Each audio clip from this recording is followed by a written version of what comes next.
네, 라삐 형님을 시청해주시는 여러분들 환영하고 축복합니다. 환영합니다.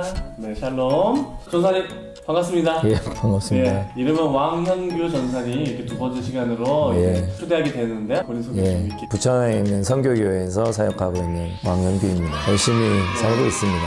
또 엄강원 전사님 또 소개로 또 라삐 형님 채널에 출연하게 되어서 기쁘게 생각합니다. 그동안 어떤 사역들을 좀 해오셨는지? 혼자 음악을 하다가 군대 갔다 와서 신학교에 들어가게 됐고, 이제 그 후에 다니던 교회에서 전도사 사역을 시작하면서 이후에 여러 교회에서 사역을 했습니다.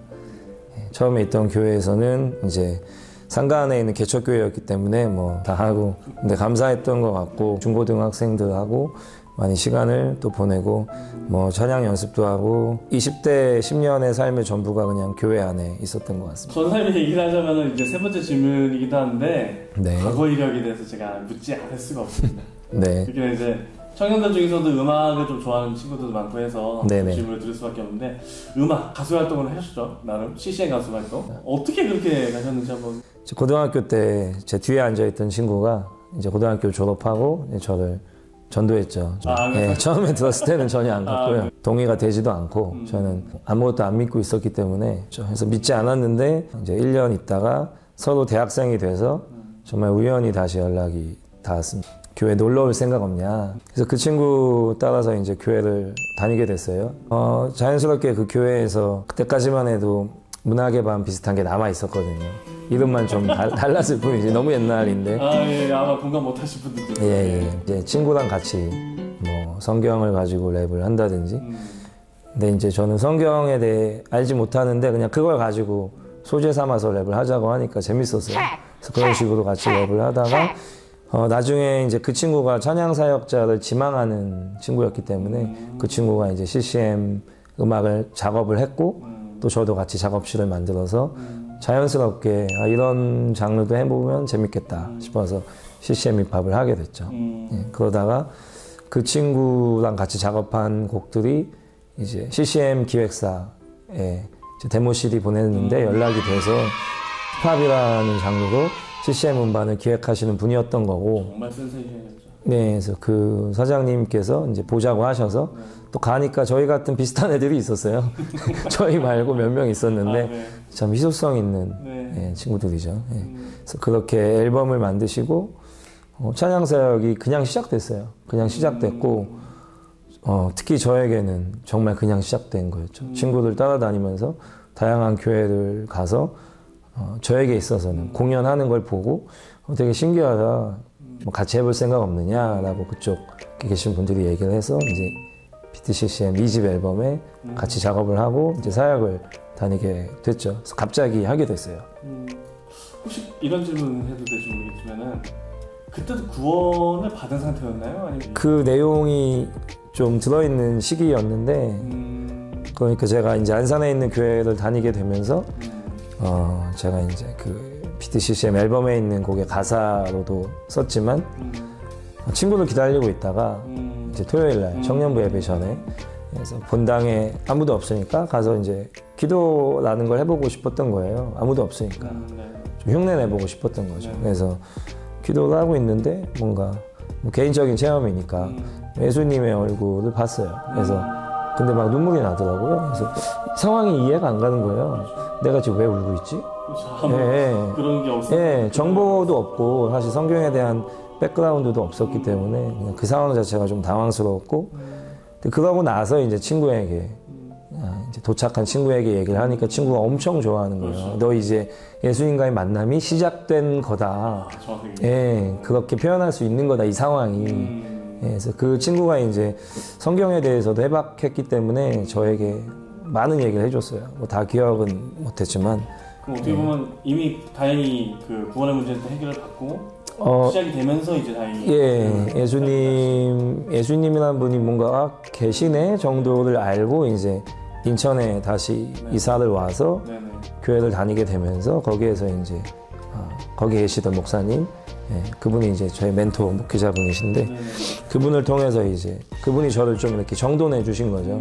딱 보니까 예수님과 인격적인 만남이 조금 있는 것 같은데 뭐 성경은 전혀 모르고 그러니까 이제 말씀 많이 같이 읽고 알려주시고 그러면서 저도 말씀을 통해서 아 진짜 계시구나 라고 이제 많이 와닿기 시작했어요.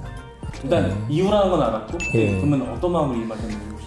처음에는 뭐 어쨌든 이제 뭐 기독교 쪽에서 하는 힙합 그 정도 마음으로 이제 임하다가 그러니까 그 찬양사역 시간이 계기가 되었던 것 같아요. 그 시간이 계기가 되어서 결국 어쨌든 이제 음악을 하긴 했는데 그게 계기가 되어서 아 내가 혼자 성경을 읽게 되고 궁금해지고 성경의 내용이 궁금해지고 뭐 하나님 어떤 분이시 있는 것 같은데 근데 하나님을 알려면 뭐 성경을 읽어야 한다는데 그러면서 이제 성경을 읽게 되고 또 성경으로 가사를 쓰게 되고 좀 변화가 조금씩 있었죠. 그러니까 저에게는 찬양사역자 활동을 한 게 저를 만나주시기 위한 어떤 과정으로 하나님이 쓰시지 않았나라고 이제 여정 속에 하나 예 지나놓고 보니 그렇게 생각이 들었죠. 그때는 이제 근데 잘 몰랐어요.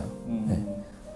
구원의 문제에 있어서는 우리 김지훈 목사님 편을 보시면은 좀 더 자세한 내용을 우리가 볼 수 네. 있고요. 그 구원의 문제 다시 한번 질문드릴 게 있다면은 우리 김지훈 목사님도 그렇고 저도 그렇고 모태신앙입니다. 네네. 근데 제가 알기로는 분명히 왕도사님 좀 달라요. 전 중간 신앙. 네, 중간에 만나. 갑자기 예. 만나신 거고 예. 더군다나 가족들도 예, 압니까? 아니었죠. 예. 청년도 중에도 좀 많아요, 사실은. 네. 예, 자기가 1세 저희 교회 이제 목자 한 명 중에도 이제 아직 안 믿으시는 분도 있어서 혼자 힘들게 다니는 청년도 있습니다. 네. 혹시 그런 청년을 위해서 본인이 겪어왔던 걸 한번 좀 말씀해 줄 수 있을까요? 겪어왔던 거든 아니면 혹시 위로가 될 말, 아니면 힘이 될 말? 저는 처음에는 이제 예수님을 알아가면 알아갈수록 우리 집은 왜 안 믿지? 네. 라는 그 질문들이 생기기 시작했어요. 저희는 안 해봤던 예, 나도 믿는 집에서 태어나면 좀 더 좋았을 것 같은데 뭐 이거보다 좀 더 낫지 않았을까? 뭔가 뭐 믿음도 그렇고 여러 가지. 그래서 그런 고민들이 초창기에 많았고, 그러니까 그 다 믿는 가정과 그렇지 않은 이제 저와 같은 케이스를 좀 비교를 많이 했던 것 같아요. 근데 나중에 이제 뭐 또 성경을 읽으면서 그런 것들이 뭐 그렇게 중요하지 않다라는 걸 알게 되고, 그래서 어쨌든 하나님이 이제 불러주신 그 자체가 감사한 건데, 이제 나는 왜 이런 상황에 불러주셨을까? 그럼 뭐 결국은 나를 통해서 부모님이나 또 이 다음에 이제 뭐 나의 후손, 또 내가 만나는 사람에게 어쨌든 복음이 들어가게 하시려고 그랬겠다라는 생각이 들었고, 또 그게 이제 저에게 감사한 도구로 써주시죠. 예, 그렇죠. 그게 또 감사한 거였죠. 뭐 그럼에도 불구하고 뭐 찬양사역자 활동을 했다라든지, 왜냐면 찬양사역자 활동을 그때 해보니까 되게 목회자분 자녀들이 되게 많았어요. 처음에는 내가 되게 다른 케이스로 여기 이 필드에 들어왔구나. 예, 그런 생각을 많이 했는데, 어쨌든 뭐 그냥 불러주신 것 자체에서 감사하게 느낀 것 같고, 또 그 상황 통해서 또 이제 제가 만난 예수님을 또 누군가에게 저와 같은 비슷한 환경에 있는 뭐 청년이나 사람들에게 또 이야기해 줄 수 있는 부분이 주어져 있지 않나. 네, 그래서 그 부분이 저에게는 좀 감사한 거죠. 그 혹시 청년에게 힘을 주실 수 있는 파이팅 한번 해주시죠. 파이팅이요? 네, 뭐 혼자 있어서 혼자라고 느껴서 외로울 수도 있는, 하나님이 불러주셨다는 그 은혜가 또 더 와닿고 깨달아지면 또 그게 다른 것들을 다 뭐 생각나지 않게 해줄 수 있는 또 감사한 제목이 되니까 뭐 지금 다 이제 와닿지 않는다 할지라도 지금 불러주신 상황이 굉장히 소중하고 감사하다는 것을 어쨌든 생각하면 좋겠습니다. 화이팅! 최근에 이제 청년부 사역으로 옮기셨죠? 네네. 근데 청년부 사역뿐만 아니라 이제 사이퍼 네. 하시면서 이렇게 해보셨는데, 이번에 좀 어떻게 보면 제가 보는 관점에서는 좀 용기 있는, 소신 있는 전도 방법을 좀 택하신 걸로 알고 있어요. 그리고 처음에 그걸 하셨던 이유 아니면 취지 이런 거 혹시 말씀해 주시죠. 다른 교회에서 뭐 중고등부나 청년부를 조금씩은 해봤는데, 일단 노방 전도를 이렇게 준비해서 다 같이 좀 제대로 해본 적이 없었고, 뭐 제가 속해 있던 교회에서 저도 멤버의 하나로 노방 전도를 한 시간은 좀 있었지만, 그래서 늘 그거에 대한 좀 갈증이 있었어요. 첫 번째는 이제 저의 갈증이고, 근데 뭐 제가 혼자 할 수도 있는 건데 또 다 같이 할 때 또 우리가 또 하나님이 기뻐하시고 또 우리가 그로 인해서 얻게 되는 유익도 있고 하기 때문에 그래서 청년부 이번에 임원 LT를 또 가야 하는 상황인데 또 뭐 청년부 겨울 수련회 일정과 여러 가지 봤을 때 굉장히 좀 애매했어요. 이거를 어떻게 임원 LT를 해야 되지? 왜냐면 저는 임원 LT라는 거를 안 해봤어요.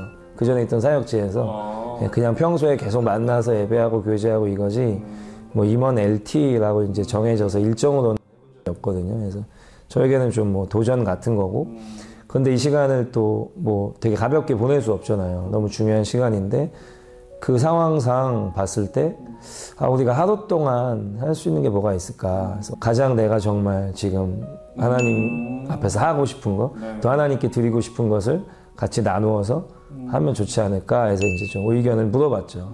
의견을 물어봤는데 이제 긍정적이었고, 그래서 제가 예전에 그 거리 전도를 했을 때 했던 포맷을 거의 그대로 가져와서 설명을 하고 우리가 이렇게 할 수 있지 않을까 생각한다라고 했을 때 좋은 의견들이 많이 나왔어요. 네, 그 전도의 시간이 어쨌든 굉장히 뭐 유익했다. 그리고 앞으로 삶 속에서 전도하는데 이것이 기점이 될 것 같다라는 얘기들이 많이 있어요. 해봐야 될 것 같은데요. 마지막으로 이제 이 시간 아까 회개 말씀도 하셨지만은 네. 우리 청년들한테 이 시대 때 한번 카메라 보시면서 네.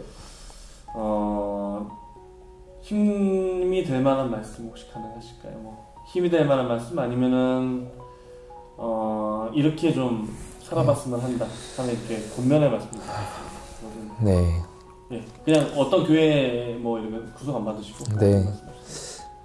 일단은 하나님을 믿는 사람과 안 믿는 사람의 가장 구별된 차이가 있다면 똑같이 인생에서 힘든 일이 왔을 때 똑같이 흔들리고 똑같이 슬픈데 똑같이 고통당하는데 마지막에 결국에 흔들리지 않는 뿌리라는 게 있다고 생각해요. 그게 이제 믿음이고 이게 세상 사람들이 평소에는 모르죠. 못 느끼고.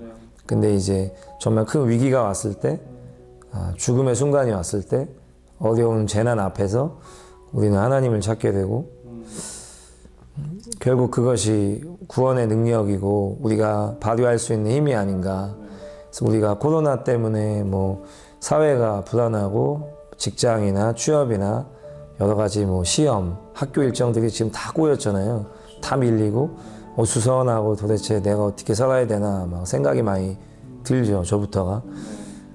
그런데 이 상황 자체에 매일매일 함께 하시는 하나님께 우리가 귀를 기울여 보면 너무 좋을 것 같아요. 왜냐면 어쩌면 코로나로 인해 우리가 하나님 앞에 나아가는 이런 기회가 그렇게 많이 오지 않을 수도 있거든요. 그래서 이 시간이 약간 정지된 것 같은 시간인데 이때 하나님 앞에 내가 먼저 나아가는 시간으로 삼는다면 이제 코로나 사태 이후에 다시 원상복귀됐을 때 우리가 하나님 앞에 달라진 마음가짐으로 살 수 있지 않을까 하는 생각이 듭니다. 네, 이 시간 함께 해주신 이제 우리 왕현규 전사님 너무 감사하고요. 네, 또 진솔한 날 감사합니다. 네, 감사합니다. 네, 감사합니다. 예, 다음 시간에 또 뵙는 걸로 하고요. 우리 모든 청년들 그리고 우리 모든 독자들 감사합니다. 다음에 뵙겠습니다. 샬롬.